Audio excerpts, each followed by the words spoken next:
your day, Michael.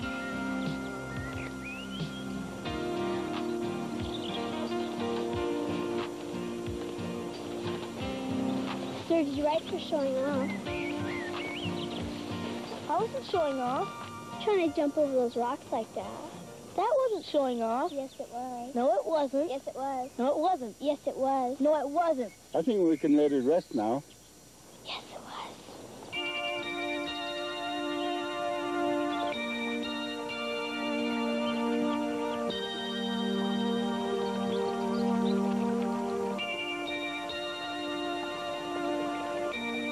Grandpa, you found the sage.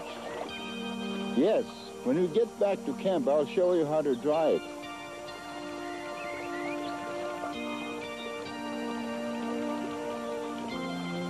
Grandpa, what's the Indian word for ecology?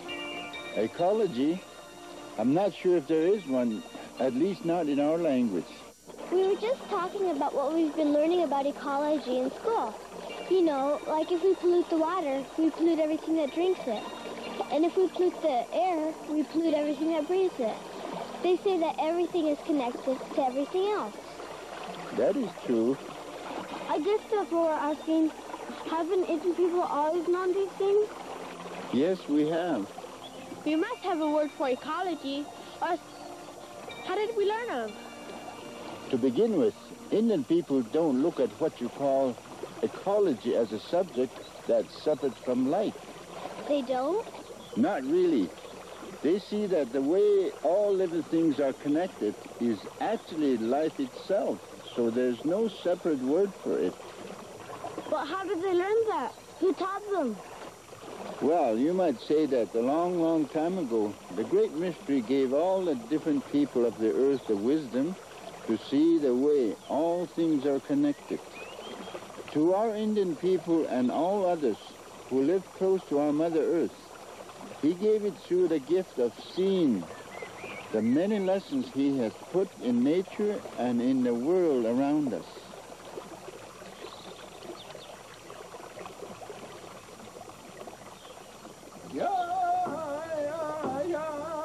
And just as we learned that sage like this can purify the air around us by living close to her, we have learned countless other things Mother Earth has to offer us and to teach us if we only look. Here, look at the wisdom this stream offers. Wisdom in a stream? When you look at it, do you ever think of how important it is to all living things? Sure we do. If we didn't have it, we'd be thirsty and dirty. That's a beginning, buddy. But think about how water serves all living things. Without her, all of life would die. And yet, she always seeks the lowest spot to show how humble she is. But look how, by being humble and patient, she joins with another stream and another, until those streams become a mighty river. Did you know that the Grand Canyon was actually carved by such a river? So you see how nature shows us that humility and patience can turn what seems to be the weakest into the strongest.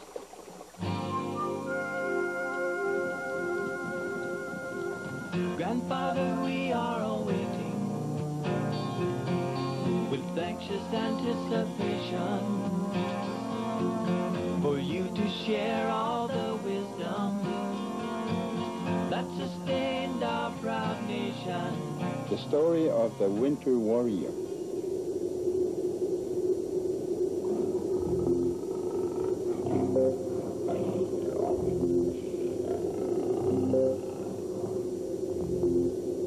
Long before the present time, when giant mammals still roamed the earth, a tribe of fishermen lived in the icy north.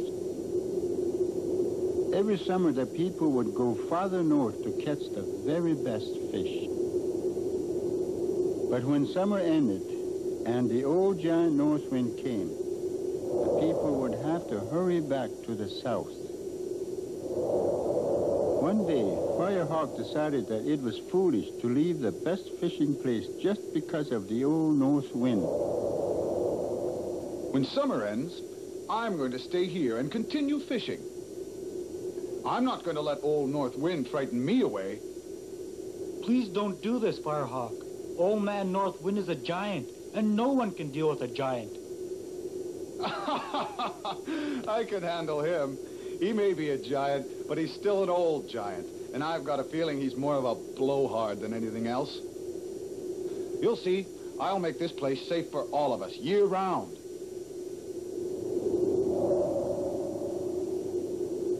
So when summer ended and all the fishermen headed south, Firehawk stayed behind.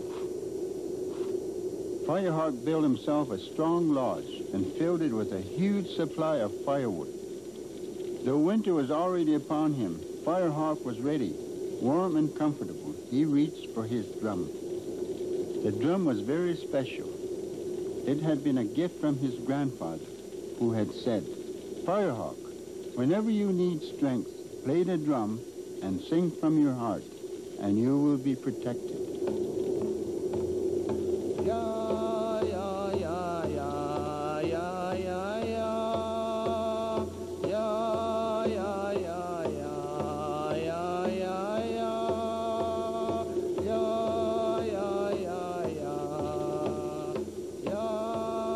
Although ice now covered the lakes, Firehawk continued to catch many fine fish from the holes that he had cut through the ice. The North Wind became very angry when he saw that Firehawk was defying him. Firehawk, prepare yourself. I'll blow away your lodge and freeze you to death. You'll become as one with the ice and snow.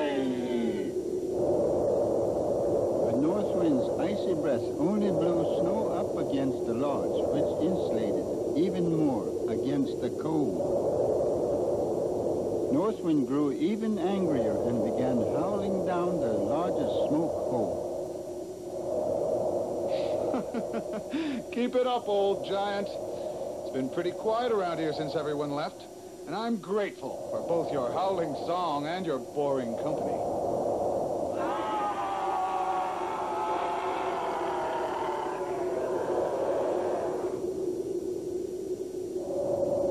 In his rage, the old giant blew open a door and charged into the lodge. Come in, old man. Be my guest. Come and warm yourself by my fire. Suddenly, North Wind began to thaw and grow weak.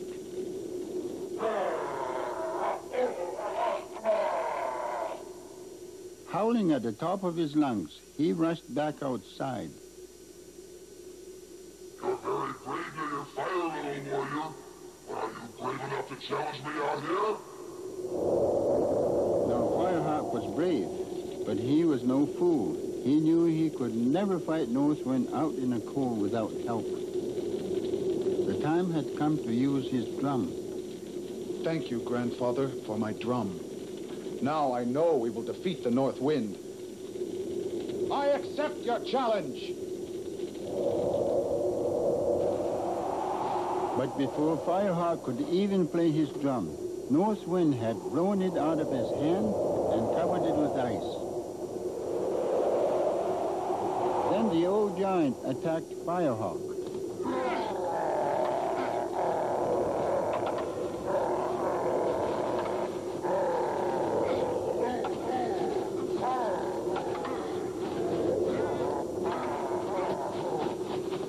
As they struggled, North Wind realized that Firehawk's body heat was weakening him and quickly wrestled himself free.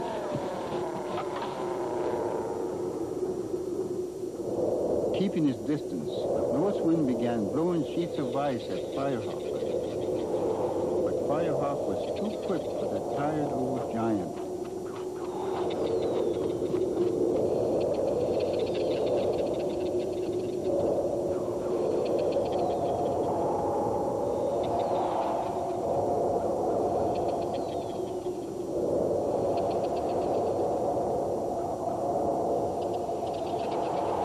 Firehawk's body, still hot from the battle, rapidly melted the ice covering the drum, In a flash, he had it in his hands and began to sing.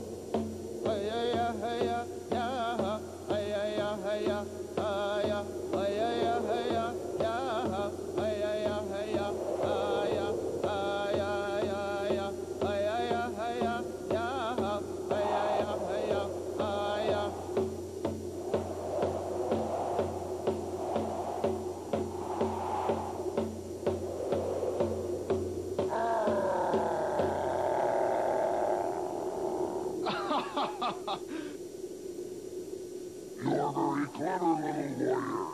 I can see now that we can all live together.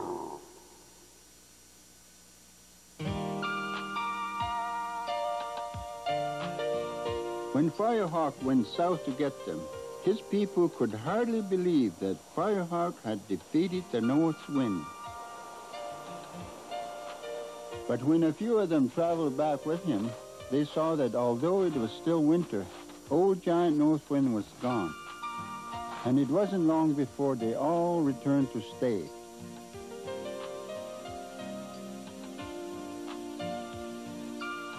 Firehawk had made it possible for his people to live and prosper without fear of the old giant North Wind.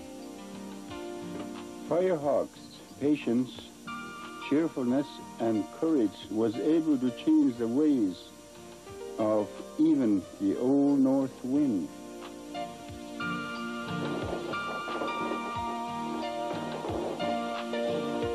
Take heart, sister and brother, for we all find strength here, one with each other. Hurry up, they've got to be done by tomorrow. And we sing the song, and we sound the drum, for the song is sung, strength to come.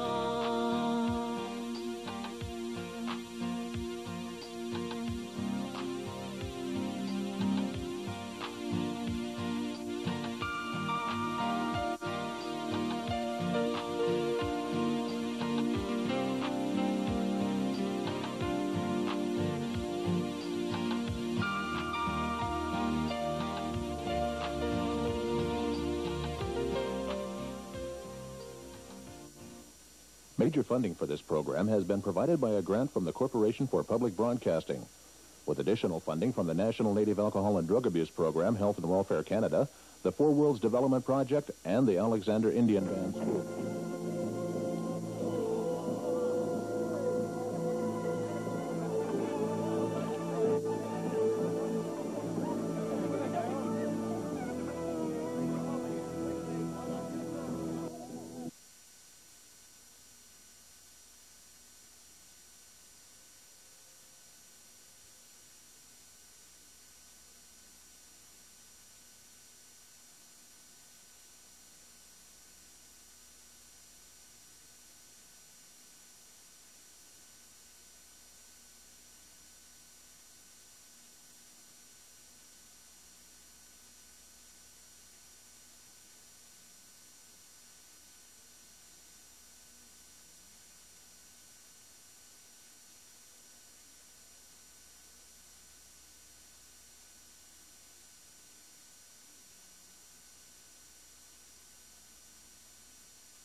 In all affairs.